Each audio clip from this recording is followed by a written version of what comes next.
이민 생활에 도움을 드리는 오늘 이 시간에는요, 유산상속법 상속법정 전문 박유진 변호사님께서 여러분들의 궁금증을 해결해 드리기 위해 함께 하십니다.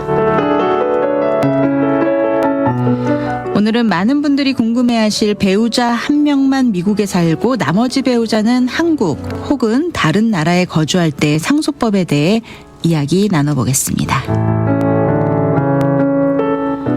오늘 이 시간에는 특별히 한앤팍 로우그룹 유산상속 상속법정 전문 박유진 변호사님과 함께 서울사무소 대표 변호사 박하얀 변호사님 두 분이 함께하고 계십니다.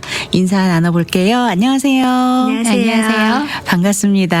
반갑습니다. 네, 박하얀 변호사님 오랜만에 함께하십니다. 또 찾아왔습니다. 네, 환영합니다. 감사합니다. 미국에 도착하신 지 얼마 안 되셨다고요? 네, 일요일 날 왔어요. 아, 일요일 주일날 오셨군요. 네. 네. 두 분 함께 오랜만에 또 인사 한번 나눠주시죠. 네, 안녕하세요. 한앤팍 법률그룹 본사 대표 박유진 변호사입니다. 안녕하세요. 한앤팍 법률그룹 서울대표 박하연 변호사입니다. 반갑습니다. 오늘도 이렇게 똑 부러지는 두 분 변호사님과 함께 또 궁금한 점들 함께 나눠보도록 하겠습니다. 오늘의 주제는 아까 말씀드린 것과 같이 배우자가 한 명만 미국에 살고 나머지 배우자가 해외에 거주할 때 상속법에 대해서 오늘 유익한 말씀 나눠주실 텐데요. 우리 한인 성도님들 중에서는 또 이런 상황에 계신 분들이 꽤 많으십니다.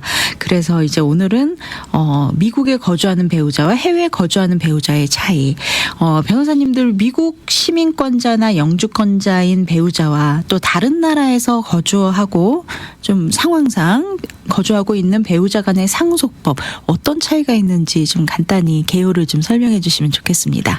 네, 아무래도 요즘은 이제 다시 역이민을 가시는 분들이 많으신데요. 네. 두 분이 한꺼번에 터전을 옮기시기보다는 한 분만 먼저 가셔서 보신다라는 개념으로 네. 이제 아내분이 먼저 떠나신다든지 남편분께서 한국으로 먼저 가신다라든지 그런 경향을 저희가 많이 봤습니다. 네, 맞습니다. 이랬을 때 저희가 한국은 상속이라든지 증여에 있어서 거주를 따지는 국가이고요. 네. 미국에서는 거주 여부와 그리고 국적 여부를 따지게 됩니다. 네. 이게 굉장히 차이가 있다라는 거죠. 네. 그러다 보니 한국에서의 상속세 면책이라든지 증여세 면책 혜택 혹은 상속세 과세 대상이라든지 증여세 과세 대상은 그분이 결국 한국에 재산을 두고 계시든 외국에 지금 같으면 한국 입장에서는 미국이 외국이 되겠죠. 네.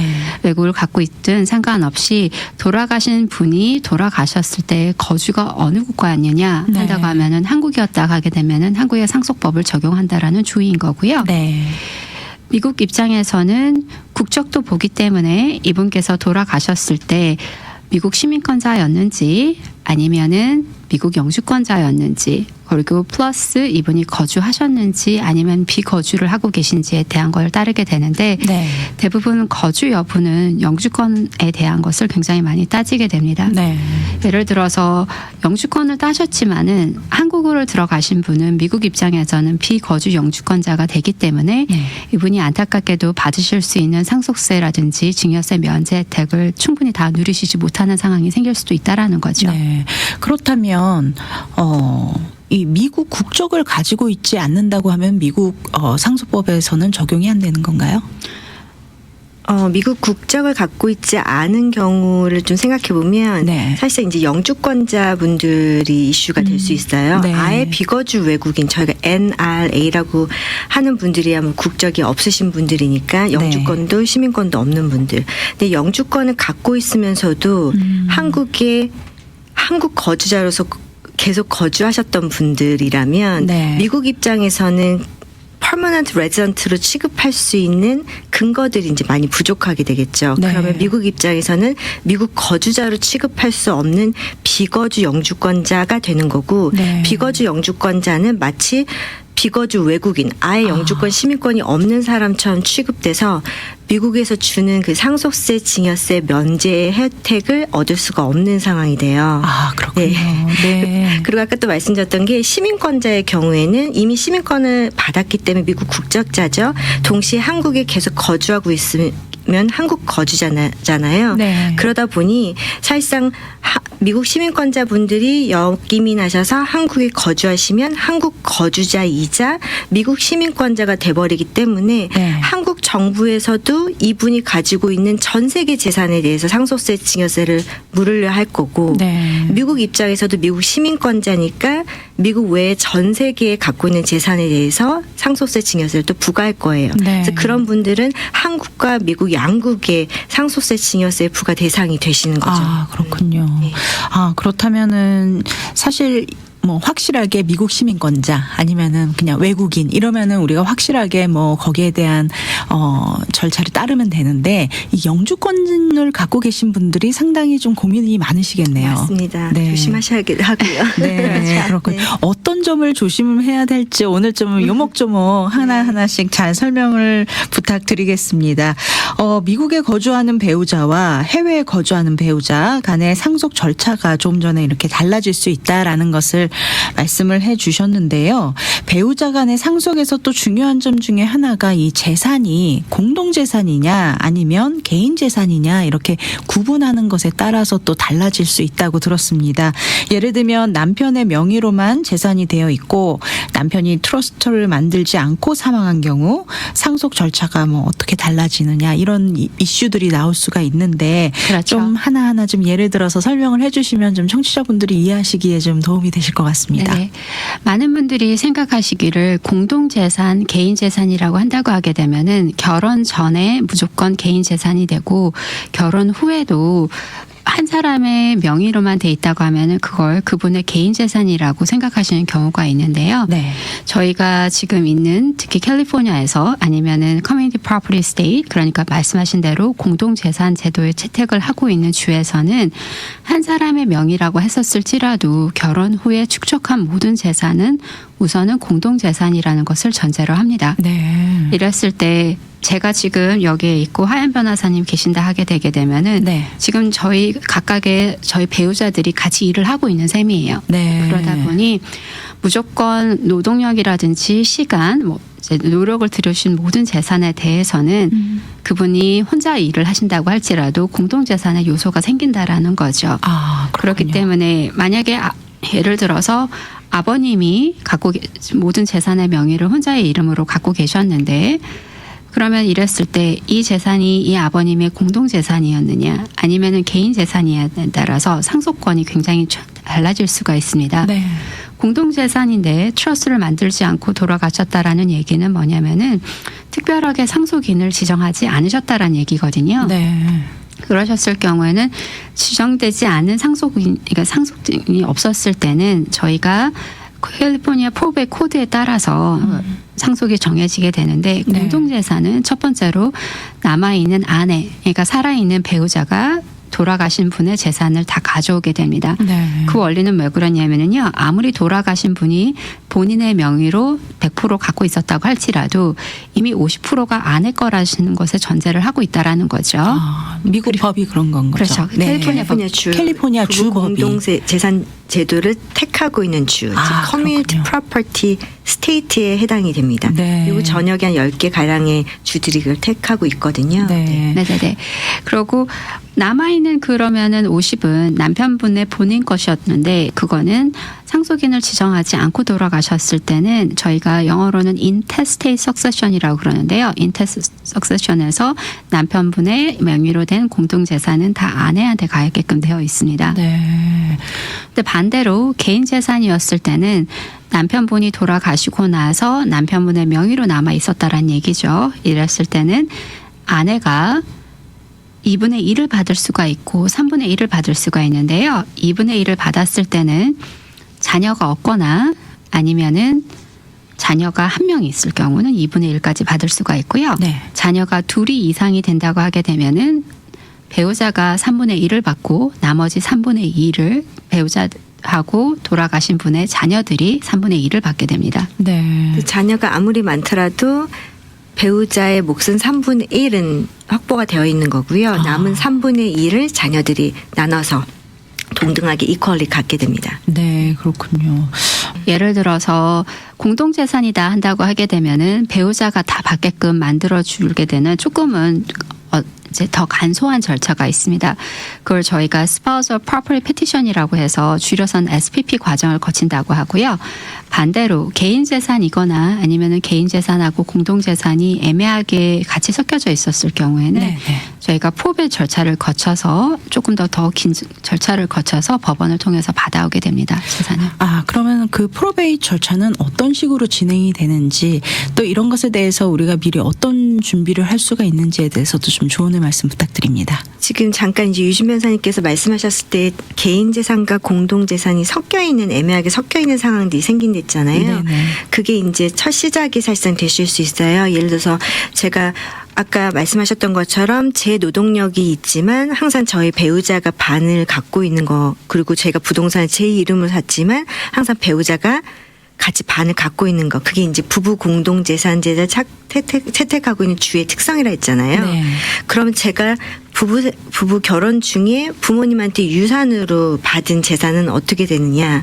사실상은 정확하게는 유산으로 받은 재산은 저의 개인 재산, separate property라고 저희가 명칭하거든요. 네. separate property, 즉 개인 재산이 됩니다. 네. 그런데 제가 만약에 그 separate property가 집이에요. 근데 집 한 채를 엄마한테 상속을 받았는데 그 집 한 채를 부부 생활 중에, 즉 결혼 생활 중에 관리하고 제 노동력을 그 관리하는데 썼다면 뭐 가서 매니징도 하고 네. 테넌트도 구하고 이렇게 계약서도 쓰고 이런 것들 썼다면, 그리고 또 제 거기서 나오는 임대료를 계속 저희 부부의 공동 계좌에 섞어 썼다면, 네. 그러다 보면 제가 원래 가지고 있었던 개인적으로 갖고 있었을 개인 재산을 공동 재산과 믹스하기 시작하게 되는 겁니다. 네. 그럼 심지어는 제가 노동력을 투입하면서 제 개인 재산을 부부의 공동 재산으로 선물했다라고도 볼 수 있어요, 법원이.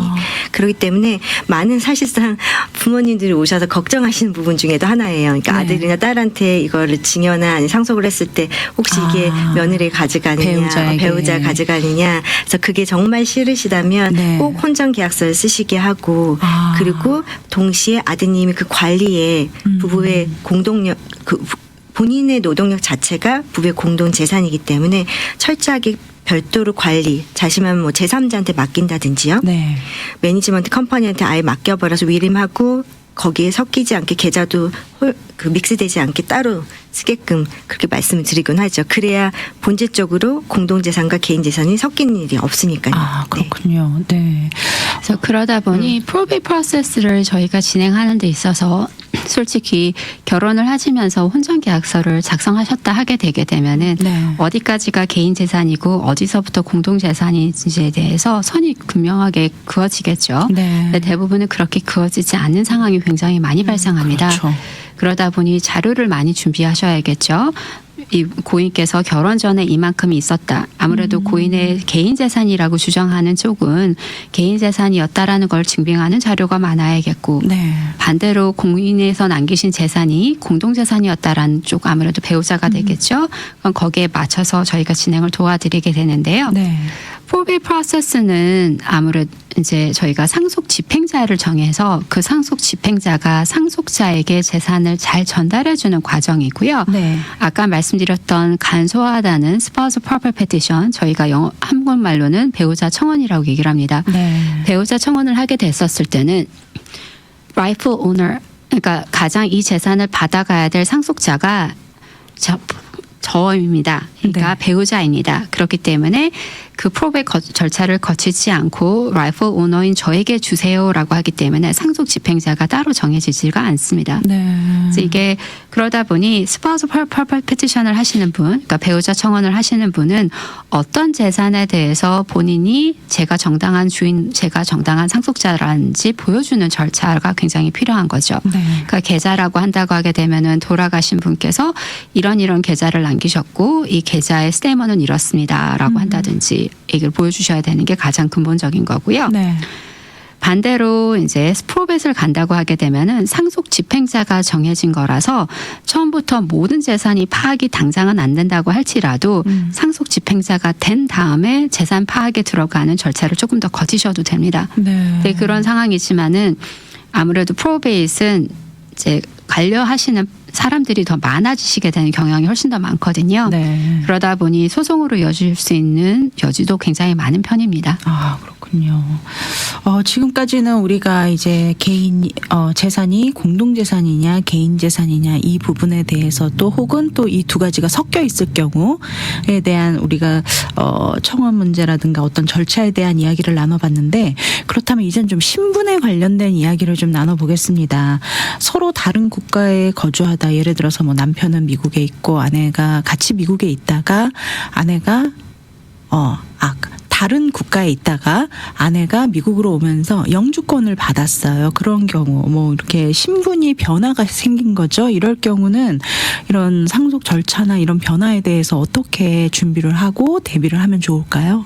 오히려 이제 배우자분이 미국이 아닌 뭐 한국, 뭐 일본에 계시다가 다시 미국으로 오셔서 영주권을 네. 취득한 경우에는 차라리 좀 안전하게 갈 수 있죠. 왜냐하면 그 배우자분도 네. 똑같이 영주권자로서 이제는 미국에서 주는 상속세, 증여세 면제 혜택을, 특히 상속세 면제 혜택을 쓸 수 있으니까요. 네네. 지금 면제 혜택이 굉장히 높잖아요. 그 혜택을 쓸 수 있는 자격으로 이제 되는 거죠. 네. 반대일 경우는요? 저희가 어떻게 반대일 네. 경우에는 아무래도 돌아가신 분께서 하필 가지고 미국에 있는 재산을 가지신 분이셨고 그분이 시민권자시다 한다고 하게 되면은 그분이 누리실 수 있는 그분이 돌아가시면서 쓰실 수 있는 상속자들이 누릴 수 있는 면제액은 쓸 수가 있습니다. 네. 그런데 만약에 받아가시는 상속자 중에 배우자가 이제 받아가는 부분이 많아졌고 배우자가 아까 말씀하셨던 대로 영주권을 획득하지 않으신 상황이다. 네. 오히려 어떤 분들은 한국을 가시면서 영주권을 포기하시고 가시는 경우가 있고 네, 그런 경우도 아니면 있어요. 아예 계속 네. 영주권이 있다고 할지라도 비거주 영주권자로 남아있기를 한국에서만 생활하기를 원하시는 분이 있다고 하게 되면은 네. 그분이 돌아가셨을 때 나올 수 있는 상속세가 만만치 않을 수가 있거든요. 아, 그렇군요. 네, 그러다 보니 그랬을 경우에는 저희가 가족들하고 상담을 통해서 어떤 방법이 가장 상속세 절감에 맞는지, 네. 어떤 분들은 상속세 절감보다는 그냥 아무래도 어머님의 위주, 그러니까 배우자 아내의 위주로 재산 상속을 원하시는 분들도 있으실 때도 있다니까요. 네. 네. 말씀 듣다 보니 갑자기 궁금해진 게 생겼는데요. 이곳에서 영주권을 취득을 하고 이곳에 계시다가 왜 우리 어르신들 보면은 나의 마지막은 한국에서 보내고 싶다라고 하셔서 한국으로 나가셔서 이제 생애 마지막을 한국에서 마감하시는 분들도 마무리하시는 분들도 계실 것 같아요. 이런 분들은 어떻게 될까요? 근데 그분이 영주권자이실 때 네네. 말씀하신 거죠? 그러면 아까 말씀드렸던 것처럼 이제 영주권자로서의 취급이 안 될 거예요. 미국 정부에서는. 왜냐하면 그렇군요. 인텐트 투 정말 permanently 여기 미국에 reside 하고자 하는 그 인텐트 의지를 볼 거기 때문에 네. 비거주 영주권자로 볼 거고 그럼 결국은 그렇군요. 상속세 증여세법상 비거주 외국인 NRA non-resident alien에 똑같이 취급을 하게 될 거거든요. 네. 그러면 똑같이 상속세 면제 혜택이 없을 수밖에 없습니다. 그렇군요. 그리고 또 대부분의 많은 분들이 재산이 그러니까 미국에만 있는 게 아니라 또 한국에도 있고 양쪽을 또 재산 다 갖고 계시는 경우들이잖아요. 네. 그럴 경우에 이제 또 한국에 재산이 있는데 비거주 영주권자로 돌아가셨다. 그러면 당연히 한국 정부가 세금을 납세할 거고요. 네. 미국 정부에서는 세금을 낼 건 없겠죠. 근데 네. 미국에 또 남겨놨다. 그러면 미국 정부 입장에서는 비거주 외국인 NRA로서 취급하는 상황이라면 면제액 혜택이 6만 불밖에 안 돼요. 그렇군요. 그러니까 네. 미국에 남겨놓은 재산들에 대해서 6만 불이 넘는 초과한 재산에 대해서는 상속세를 40%까지 부과할 수 있습니다. 미국에서. 네. 네, 그런 문제가 생길 수 있습니다. 네. 지금까지 우리가 쭉 이렇게 서로 다른 국가에 거주했을 때 또 우리가 거주지와 또 신분 문제가 어떠냐에 따라서 그 상황에 따라서 또 이런 상속세에 관련된 적용 범위가 달라지고 또 절차가 달라진다고 말씀을 해주셨는데요. 그러면은 가장 좀 혜택을 좀 누리면서 좀 이렇게 잘 정리할 수 있는 좀 꿀팁 같은 거 없을까요?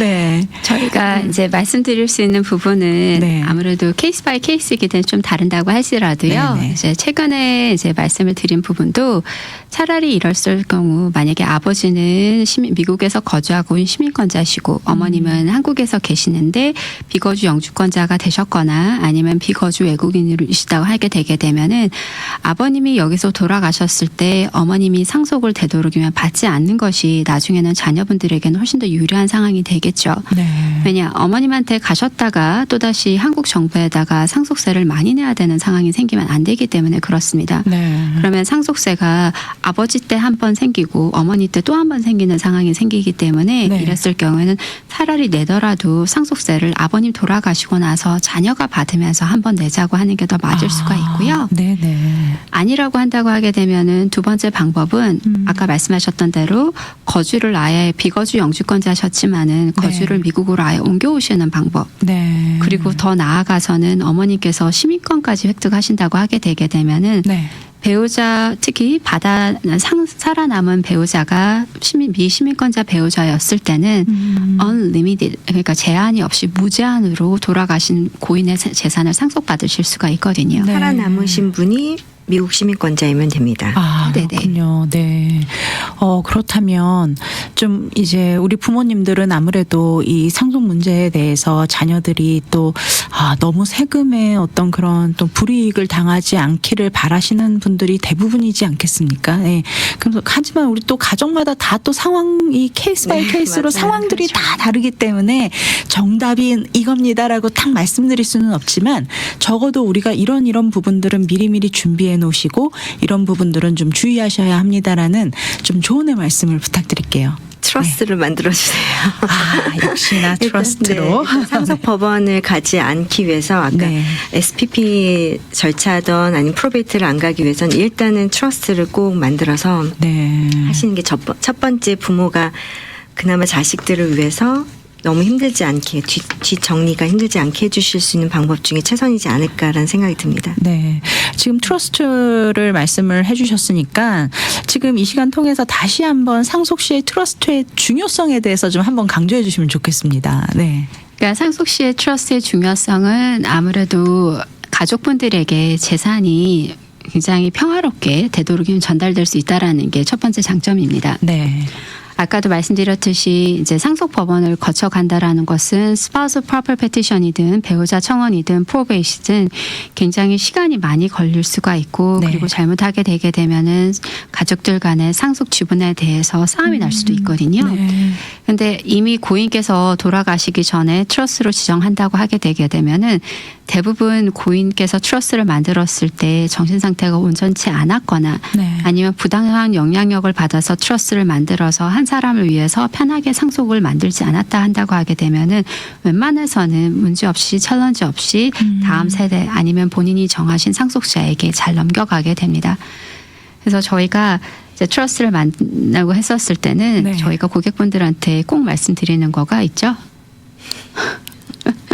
서로 있죠 했는데 서로 바라보고 계시면 네 어떤 말씀드리는 부분인가요? 부분이요. 네. 첫 번째로는 이제 가족 간의 평화를 위해서라도 저희가 되도록이면은 의논을 하시라고 항상 말씀을 많이 드리죠. 말씀 나누고 서로 네네.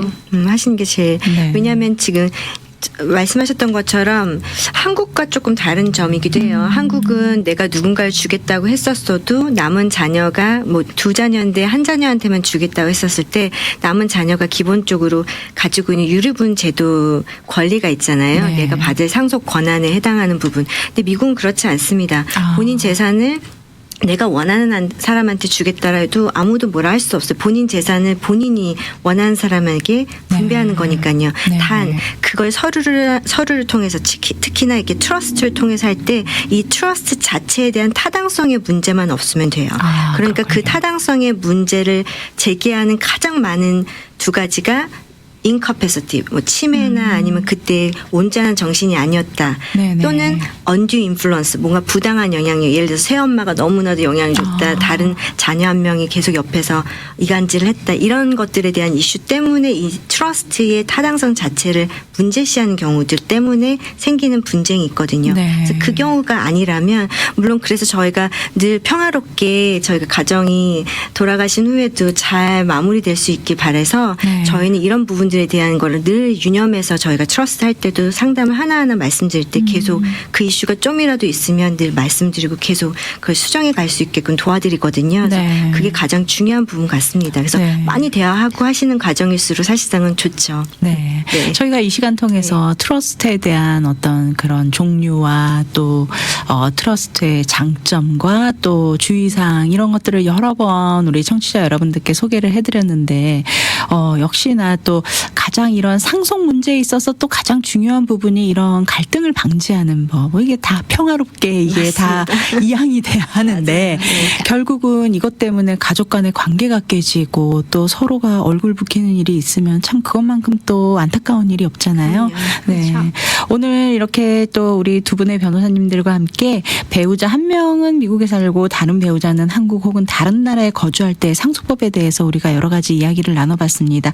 오늘 주신 말씀에 대해서 마지막으로 또 좀 조언의 말씀 또 부탁의 말씀이 있으시다면 좀 나눠주시죠. 네. 저희 가끔 가다가 서울 사무소로 이제 이미 거주를 하신 다음에 연락이 오시는 경우가 꽤 많거든요. 네. 그런데 거주지를 움직이시기 전에 먼저 연락을 하셔서 상담을 꼭 받아보시기를 바라고요. 그런다고 할지라도 거주지 이전을 앞두고 계시거나 이미 했다고 할지라도 저희 서울 사무소를 통해서도 한국에서도 미국 상속 증여에 대해서 네. 충분히 다 답변 들으실 수가 있고 상담 받으실 수 있습니다. 네. 박하연 변호사님. 네. 네, 요즘 또 연락 오시는 것 중에 하나가 아까처럼 말씀드렸던 것처럼 트러스트가 없이 사망을 하셔서 프로베이트를 해야 되는 경우가 꽤 많이 생기고 있어요. 네. 그래서 저희가 서울 사무소에서 똑같이 이제 트러스트를 만들어내는 것도 도와드리고 프로베이트 이슈가 있으면 저희 본사에서 프로베이트 이슈까지 모두 다 핸들링하고 있으니까 네. 언제든지 연락 주시면 도와드리도록 하겠습니다. 네, 오늘 박유진 변호사님과 박하연 변호사님 모시고 법적 절차와 중요한 사항들 함께 알아봤습니다. 혹시 이와 관련해서 도움받기 원하시는 분들 상담받을 수 있는 연락처 안내 부탁드립니다. 네, 저희 본사는요. 714-523-9010, 오렌지 카운티 본사는 714-523-9010이고요. LA는 저희가 213-380-9010, 213-380-9010입니다. 네, 서울 오피스 안내도 부탁드립니다. 네, 서울 오피스는 저희는 기본적으로 이메일을 좀 더 많이 받아서요. 네. info 서울 info 서울 한팡러.com으로 연락 주시면 됩니다. 네, 한앤박 로그룹 박유진 변호사님 연락처 오렌지 카운티 사무실 714-523-9010번 714-523-9010번 LA 오피스는 213-380-9010번입니다. 한앤박 로그룹 박유진 변호사님 사무실로 연락 주시면은요 아주 친절하고 자세한 상담 안내 받으실 수 있습니다. 오늘 귀한 정보 함께 나눠주신 박유진 변호사님, 박하연 변호사님 오늘도 귀한 정보 함께 나눠주셔서 감사드립니다. 맞습니다. 감사합니다. 감사합니다.